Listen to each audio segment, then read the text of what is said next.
नहीं नहीं, आपका तो पता नहीं।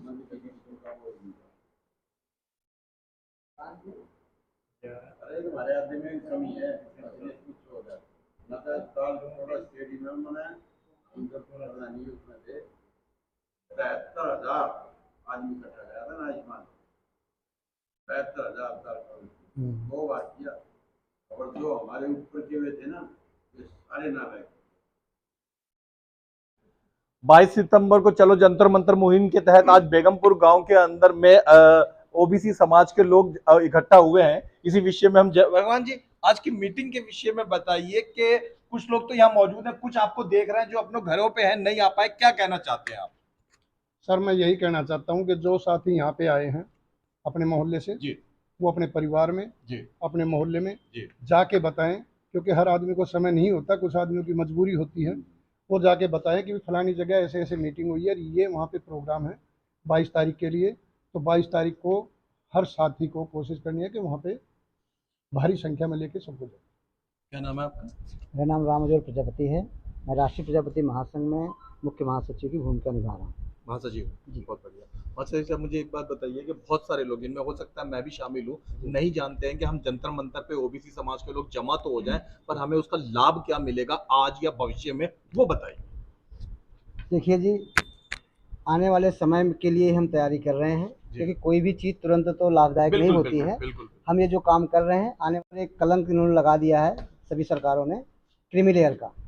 जबकि यही चीज़ें SC ST के अंदर जो भी चीज़ दी हुई वो सबके ऊपर, चाहे वो कितना करोड़पति बन जाए या गरीब रहे, पूरी सुविधाएं उनको मिल रही है। लेकिन OBC समाज के साथ कुठाराघात किया जा रहा है कि क्रीमी लेयर के अंदर डाल करके हमें वो आरक्षण की सुविधा नहीं मिल पा रही है। सरकार से पहली मांग है OBC समाज के ऊपर से क्रीमी लेयर हटाया जाए। इन सज्जन का ये कहना है कि वो लोग जिनके ऊपर ठप्पा लगा है अति दलित का, वो चाहे करोड़पति अरबपति हो जाए तो भी उनके बच्चों को फ्री शिक्षा, फ्री रोजगार, फ्री चीजें या जो भी सुविधाएं वो मिलती रहती। लेकिन जो ओबीसी है, हम फिलहाल प्रजापति समाज को ही ले लेते हैं, तो जो बेचारा मटके बना रहा है, वो मटके भी कोई ऐसे नहीं 10 लाख या 20 लाख में बिकते हैं, 50 60 100 50 रुपए के। उस आदमी को लेकिन मौका पूरे तरीके से नहीं दिया जाता है। आप क्या कहना चाहते हैं? कोई और? देखिए, ये जैसे भाई किसान लोग हैं उनको MSP वगैरह दी जाती है। जी प्रजापति समाज है उसको कोई MSP वगैरह, मिट्टी है या कुछ भी चीज़ है, कोई नहीं देता। जी अपनी मेहनत से एक ट्रॉली आज मिट्टी लाते हैं, कम से कम 6,000 रुपए की आती है। आजकल मिट्टी 6,000 की 6,000 की ट्रॉली आती है मटके बनाने के लिए। जी। वो मटके बनाने वाला उस 6,000 में कितने कमा लेगा? आधी मिट्टी तो बेकार हो जाती है, अच्छा खराब होगी, पक के फूट गए मटके अच्छा। तो वो तो बेकार होगी। तो उसको तो नुकसान ही नुकसान है। क्या गवर्नमेंट सरकार उसकी MSP देगी उनको, प्रजापति समाज को? या जैसे लोहार हैं या कोई और जातियां हैं OBC की बहुत है। इसीलिए मैं तो ये कहता हूँ भाई ठीक है, जितने भाई आए हैं सब अपने तन मन धन से और 22 सितंबर को जंतर मंतर पर पहुंचे और अपनी मांगों का समर्थन करें। जो हमारे अध्यक्ष हैं या और उच्च अधिकारी हैं उनको सौंपे ज्ञापन और वो अपना आगे देंगे प्रधानमंत्री जी को या किसी भी संस्था को, पार्टी को। गांधी जी कहा करते थे कि सफलता मिले ना मिले, लेकिन एकजुटता, एकता बहुत ज्यादा जरूरी है। जी जी, मैं रवि प्रजापति हूँ जी दिल्ली जी से ही। मैं बस ये कहना चाहता हूँ कि OBC समाज का जो 27% का जो आरक्षण था, वो हम युवाओं को नौकरी से वंचित कर रहा है। तो कृपया सरकार इस बारे में सोचे। जो हम ज्ञापन प्रस्तुत करना चाह रहे हैं 22 तारीख को, तो उसके माध्यम से हम सरकार को चेतना देना चाह रहे हैं कि आप हमारे बारे में कुछ सोचें। जी आगे आ जाओ, नौजवानों की जरूरत है हमें। कोई भी कार्यक्रम, कोई भी शक्ति जब तक यूथ उसमें शामिल ना हो तब तक कोई प्रोजेक्ट, चाहे वो हिमालय पहाड़ पे भी चढ़ना हो, सफल नहीं हो सकता। ये नौजवान, ये मुझे बड़ी खुशी हो रही है कि ये यहाँ अपने समाज के साथ, इन लोगों के साथ में, आप अपने उम्र, आपकी उम्र की पीढ़ी के लोग आपको देख रहे हैं, नौजवान लोग आपको देख रहे हैं। मैं सबसे यही कहना चाहूँगा कि 22 सितंबर को जितना हो सके सारे OBC समाज है वो सभी वहाँ पे जाके एकजुट होकर हमारे प्रस्ताव रखें। क्या उससे हमें बहुत लाभ हो सकता है। और ये लोग आगे जो क्या है कि हमारा 85% OBC का वो बता रहे हैं कि इतनी समुदाय है लेकिन उसके लिए आरक्षण बहुत कम दे रखा है, तो उस हिसाब से हमें बहुत पिछड़ना पड़ रहा है, ताकि हम भी इसमें शामिल हों और हमें भी आरक्षण के साथ में हमें क्रीमिलियर में जैसे हमें दे रखा है तो उससे भी हमें निजात चाहिए। बस मैं इतना ही कहना चाहूँगा। गाँव चले थे और बाद में कारवां बढ़ता चला गया। उम्मीद है आपके कारवां और बढ़ता चलाएगा जाएगा। अभी 50 दिख रहे हैं, कल 60 दिखे थे, उससे पहले 80 दिखे थे, लेकिन जब जंतर मंतर की बारी आएगी तो आपको लगता है कि एक विशालकाय विराट भीड़ होगी।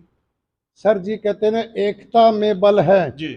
और आज समस्त ओबीसी समाज प्रजापति झंडे के नीचे आके खड़ा हो गया है कि कहीं अगर हमें खून भी दे, जान भी देना पड़े तो उसके लिए भी हम तैयार हैं, चाहे हमें 6 बार हारना पड़े।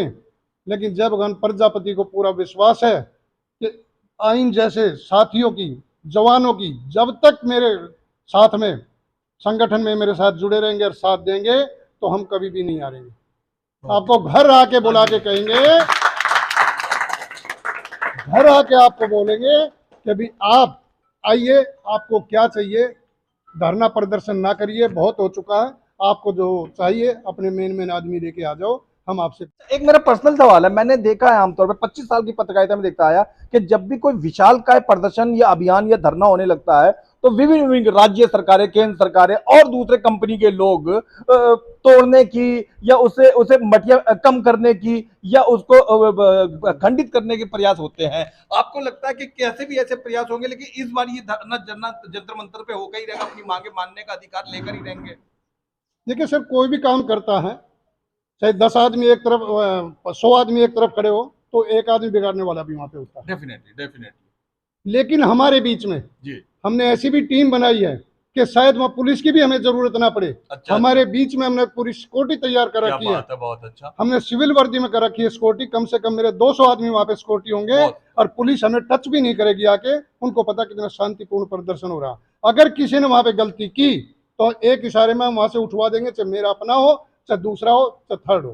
हालांकि अपना उसमें नहीं हो सकता, कुछ बिगाड़ने वाला हो सकता, लेकिन हम नहीं बिगड़ने देंगे, मेरी अपनी सिक्योरिटी साथ रहेगी। दिल्ली भर के और देश भर के प्रजापति समाज को क्या कहना चाहेंगे? मैं ये कहना चाहता हूँ समस्त ओबीसी समाज और प्रजापति समाज को कि मैं पहले भी कई बार अपील कर चुका हूँ कि 22 तारीख को अपनी मांगों को लेके एक मंच पे खड़े होके और जो जिसकी मांगे हैं हमें बताएं और 22 तारीख को भारी से भारी संख्या में वहाँ पे पहुँचे। शांतिपूर्ण प्रदर्शन करना है, कोई हाव अल्लाह तोड़फोड़ नहीं करनी है, अभद्र व्यवहार किसी ने नहीं करना है। प्रजापति समाज शुरू से सीधा साधा रहा, भोला रहा, ईमानदार रहा। आज मैं एक बात कहना चाहता हूं जो मुझे इस पे माइक पे नहीं बोलना चाहिए कि आज किसी पुलिस स्टेशन में जाइए, किसी जेल में चले जाइए, शायद हमारा एक आदमी नहीं मिलेगा। उससे ऊपर कहीं आईएएस, आईपीएस, बड़ी बड़े पदों पे पटरी पे बैठने वाले ये प्रजापति समाज मिलेगा, जो पूरे साल उम्मीद करता है कि मैं बर्तन बनाऊं, स्टोव इकट्ठा कर लूं, 2 कमरे बर्तनों के भर लेते हैं, दियों के, दिवाली के सामान के भर लेता। और जब दिवाली या वो त्योहार आता है, चाहे करवा चौथ का त्योहार है, चाहे कोई भी त्योहार है, बेचारे ले लेके जाते हैं और पटरी पे बैठ जाते हैं। वहां से कोई भी पुलिस वाला उनको उठा के भगा देता। कोई नेता हमारे बीच में नहीं आता। एमएलए को फोन करे, एमएलए मैं क्या करूं, आज मैं बिजी हूं, उसको पता है कि कहाँ क्या हो रहा है, लेकिन वो फोन तक नहीं उठाएगा। चाहे वो निगम पार्षद है, एमएलए, यही नहीं आएंगे तो सांसद तो बहुत बड़ी दूर की बात है। अगर हमारे में एकता रही, एक साथी को मैं कहता हूं, मैं अपने इलाके में कहता हूं, मेरे साथ हो जाइए और जहां मर्जी आप, रास्ता तो रोकना नहीं ना। दिवाली का कोई भी त्योहार आए, अपने सामान को रख के बैठ जाओ। कोई पुलिस वाला उठाता है तो मेरे को आगे बुला लेना, मैं देखता हूं कैसे उठाएगा वहां से। और कोई सज्जन? इसी के साथ मैं समस्त देशवासियों को हाथ जोड़ के विनती करता हूं, गलती से भावुक हो गया अगर कोई शब्द निकल जाता है उसके लिए क्षमा चाहता हूं, क्योंकि 2 महीने से लगातार मेहनत हो रही है। आप लोगों का प्यार जरूर मिल रहा है, लेकिन उस प्यार में जब थकान होती है ना शाम को, तो वो सारी चीज़ भूल जाते हैं हम भी कि यार अब क्या किया जाए, क्या ना किया जाए, कल इतनी जगह मीटिंग में कैसे अटेंड कर लूँगा। लेकिन जब आप लोगों की ताकत दिखाई देती है तो मैं सारी थकान भूल के और फिर सुबह अपने उसी टाइम पे भाग लेता हूँ। तो हाथ जोड़ के विनती है कि 22 तारीख को सिर्फ और सिर्फ अपना एकता का परिचय देना है, चट्टानी एकता दिखानी है, वहाँ पे कोई झगड़ा फसाद किसी प्रकार का नहीं करना। धन्यवाद। किसी पे कोई ऐसा जुल्म होता है, चाहे कोई दबंग और कोई निकम्मे आदमी इस किस्म के किसी को कोई तंग करता है, या कोई प्राकृतिक आपदा आ जाती है, या अचानक किसी के पास कोई और मुसीबत है, तभी जय भगवान प्रजापति को जहां भी याद करोगे सबसे पहले खड़ा मिलूंगा। और जितनी भी मेरे से तन मन धन से सहयोग होगा उतना मैं करूंगा। मैं गिनाने लगूं तो मेरी घर पूरा दिन लग जाएगा, इतने मैं चारों तरफ काम कर रहा हूं। लेकिन वो गाने का कोई फायदा नहीं है। जो कर रहा हूं तो मैं अपनी बढ़ाई के लिए कर रहा हूं, या अपने फर्ज के लिए कर रहा हूं, या भगवान ने मेरे को कुछ ऐसा दिया कि यार कर लेना। क्या जवाब देने, कर्मी तो रहने यहाँ पे। कौन पूछता जब भगवान के पास क्या अठन्नी थी कि जब मैं ना दी, इन्हीं चीजों को पूछना सर। तो मेरे को तो नशा लगा लो, या आप लोगों ने मेरे को जिम्मेवारी दी है वो लगा लो, मैं अपनी को निभाने की पूरी कोशिश करूँ। उनकी गिनती हो सकती है जो नहीं आ जा रहा, तो सारे जाएंगे। इसी बात पर ताली हो जाए तो हमने अच्छी आपकी हाजिरी लग गई बाबू जी नहीं हाँ अच्छा जी जी जी कोई बात नहीं, कोई बात नहीं, कोई दिक्कत नहीं, कोई दिक्कत नहीं है, कोई दिक्कत नहीं। चलो एक बस की सवारी कहने का मतलब हमारी पूरी है। प्रकाश जी का नंबर नोट कर लीजिए।